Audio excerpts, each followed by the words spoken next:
जय जिनेन्द्र।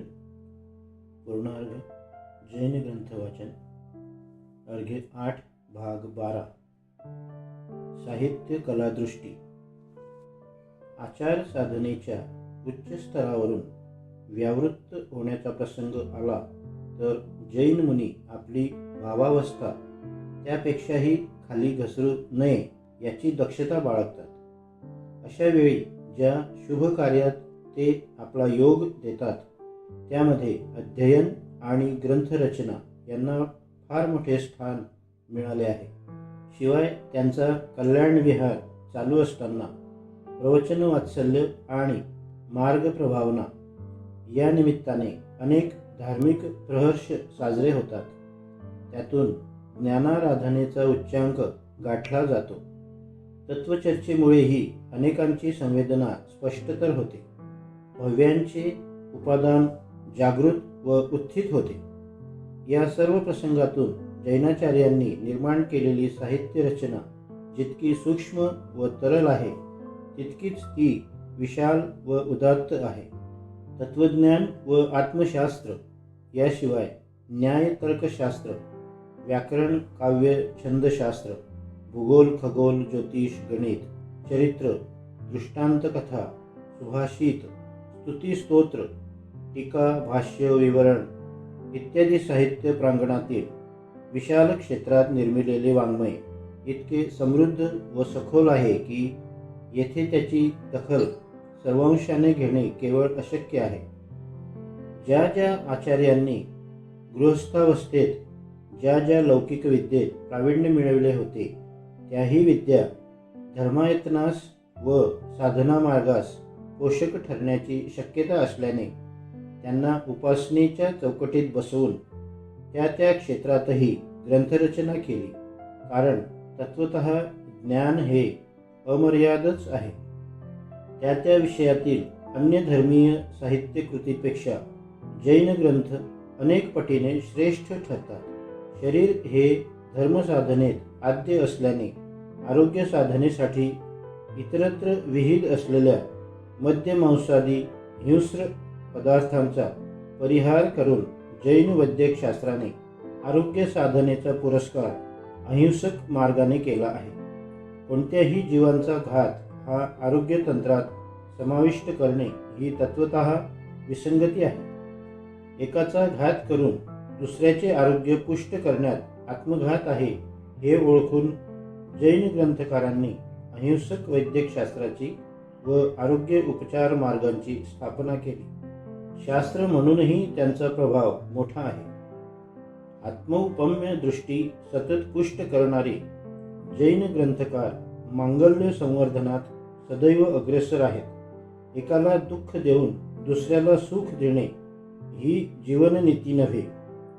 जगा, जगू द्या आणि जगविण्यास समर्थ व्हा हे ब्रीद अंगीकारणारे जैन मानवतेचे खरे पुजारी होत। स्वतःच्या जीवनभोगासाठी अन्य जीवांचा व्याघात करणारे ग्रंथकार मानव्याच्या व मांगल्याच्या कक्षेबाहेर जातात। अत्याचार, लोलुपता, क्रौर्य, स्वार्थ, अनादर, द्वेष, अहंकार, मिथ्योपदेश, स्वैराचार इत्यादी जीवनदोष माजल्याने मानवता कलंकित होते। हे पक्केपणे जाणून जैन आचार्यांनी आपल्या वाङ्मयात जीवाजीवांमधील उच्च नीच भाव निपटून काढून सर्वत्र समता प्रस्थापित केली। जैन तीर्थात हीच प्रथा आजही अप्रतिहत आहे। शासन संस्थेवरील प्रभाव। आपल्या कल्याण विहारामध्ये जैन मुनी सर्व स्तरावरील जीवांच्या जीवनामध्ये मंगलमयतेची प्रतिष्ठा वाढवीत असत। ते स्वतः निरंकुश मांगल्याचे अक्षय निधी बनल्यामुळे त्यांच्या विहार क्षेत्रात सदैव मांगल्याचा महापूर वाहत असे। अशुभाचे अपहरण आपोआप होत असे। जीवाची भावावस्थाच उन्नत होत असल्यामुळे या मंगल विधानाच्या प्रभाव कक्षेतून निष्ठून कोणीही बाहेर राहत नसे। ही मंगलमयता तत्वतः जीवोत्थ असल्याने केवळ धार्मिक लोकाप्रतच नव्हे तर अखिल जीवमात्रापर्यंत, कीटकादी जंतूंपासून तो देवदानवांपर्यंत तिचा प्रभाव पसरत असतो. मग ही परमपवित्र मांगल्याची छाया शासन संस्थेवरही पडल्याशिवाय कशी राहील? समशरणातील अर्हंत छत्रत्रयाची मंगलकृपा नियतपणे विश्वविहारीच असते. तिच्या सान्निध्यात मंगलमयताच जन्मते. राज्यसंस्था सत्तामूलक असल्याने राखीव संपत्ती, विपुल सामग्री आणि अधिकोत्तर बलसामर्थ्य या त्रयींच्या जोरावर प्रशासक अनियंत्रित व उन्मत्त होण्याचा संभव फार असतो. या एकवटलेल्या 3 बलातिशयापुढे इतर जागतिक बलांचा प्रभाव चालत नाही. उलट तेढ वाढून घातपात आणि ईर्ष्या द्वेष वाढीस लागतात आणि मानवी जीवनातील मांगल्याला अवकळा येते, ग्लानी पसरते. यामुळे मानसिक व वैचारिक प्रभाव वाढविणे हाच एकमेव मार्ग उरतो. तरी पण सत्तेपुढे सामान्यांचे शहाणपण चालत नाही. न्यायनीतीच्या कल्पना शिथिलच नव्हे तर स्वार्थी बनतात. सामर्थ्याची साधने छळ करण्यासाठी वापरली जातात. मानवी जीवनावरील नियंत्रणच संपते. जगातील कोणत्याही शास्त्रावरील विशारदाला यावर उपाय सापडलेला नाही. त्यामुळे असहाय्य बनून तो सत्तेला शरण तरी जातो किंवा सिंहासनाला टक्कर देऊन मरण तरी पत्करतो. पण त्यामुळे मूळ समस्या सुटत नाही. जीवनाचा कोंडमारा दाटत येतो. म्हणून जैनाचार्यांनी यावर दार्शनिक व अनुप्रेक्षात्मक अंतर्गामी प्रभावाची तोड शोधली. ते स्वतः अशा आंतरप्रभावाचे निर्मळ निधान असल्याने शासकांच्या आणि सत्ताधारींच्या मनावरच त्यांनी मंगल भावनेचा प्रभाव पाडण्याचा प्रयोग केला. तारेची नौका ज्याप्रमाणे प्रवाहाच्याच शक्तीचा तांत्रिक उपयोग करून पैलतीर गाठते, त्याप्रमाणे क्षत्रियांच्या सत्तालोलुपतेला त्यांच्याच मनसामर्थ्याने आळा घातला.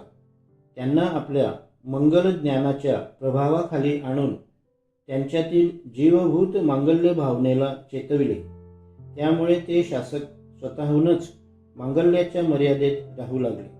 शिवाय सामान्य प्रजेचाही कल राजाने अनुकरण करण्याचा असतो. अशा स्थितीमुळे त्यांच्या या अद्भुत प्रयोगाला दुहेरी फळ आले.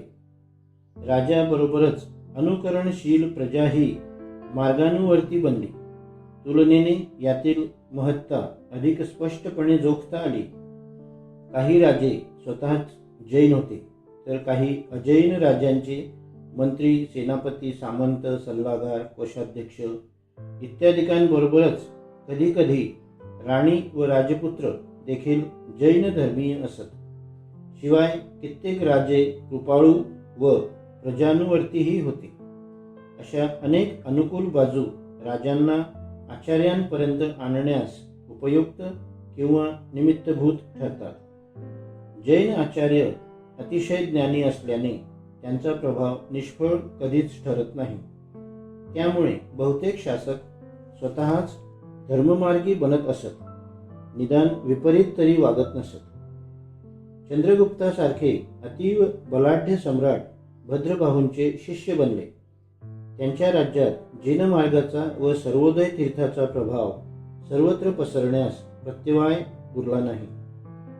सम्राट अशोकाचे पूर्वायुष्य जैन मार्गानेच व्यतीत झाले आणि उत्तर आयुष्यातही ते शेवटपर्यंत अहिंसकच राहिले. नंदवंशीय सम्राट किंवा यापूर्वीचे राजे, त्याचप्रमाणे सम्राट खारवेल, संप्रती यांचीही उदाहरणे विश्वविख्यात आहेत. गंगवंशीय राजांवरील आचार्य सिंहनंदींचा व इतर मुनींचाही प्रभाव कसा नाकारता येतो? दक्षिण भारतात स्थिरावलेला अहिंसेचा प्रचारही इतिहास प्रसिद्ध आहे. तामिळ देशातही जैन धर्माचा प्रचार बलवत्तर होता. मारसिंह राजाची जैन धर्मावरील श्रद्धा श्रवणबेळगोळ येथील शिलालेखात अक्षरमय झाली आहे. कदंब वंशीय राजांची कारकीर्द सुवर्णाक्षरात कोरली आहे. राष्ट्रकूट राजांची कीर्ती तर दिगंतापर्यंत पसरली होती. सम्राट अमोघ वर्ष तर जिनसेनाचार्यांचा प्रत्यक्ष शिष्य बनला. होयसळ, सांतर, शिलाहार, चालुक्य, पांडे, चेर, केर, पाल इत्यादी अनेक क्षत्रिय वंशातील राजांनीही दीर्घकालपर्यंत जैन धर्माचा आचार व प्रचार केला. 11व्या शतकात पोंगालवनांनी जैन धर्माचा उद्योत केला. अनेक जिनालये निर्माण केली. वीर मार्तंड चामुंडराय तर अजिंक्य सेनापतीपदापेक्षाही जिनधर्म संरक्षक म्हणून अधिक प्रसिद्ध आहेत. गोमटेश्वराची मूर्ती अखिल विश्वाला ललामभूत शिल्पकला ठरली तरीही मूलतः तो एक चामुंडरायाच्या धर्मभावनेचा कळस आहे. गुजरात प्रांतातही सिद्ध, हेम, कुमारपाल या त्रयींचा प्रभाव आजही अनुभवास येतो. अधिक तन्मयतेने जैनाचार पाळणारे लोक गुजरातेत जास्त आढळतात.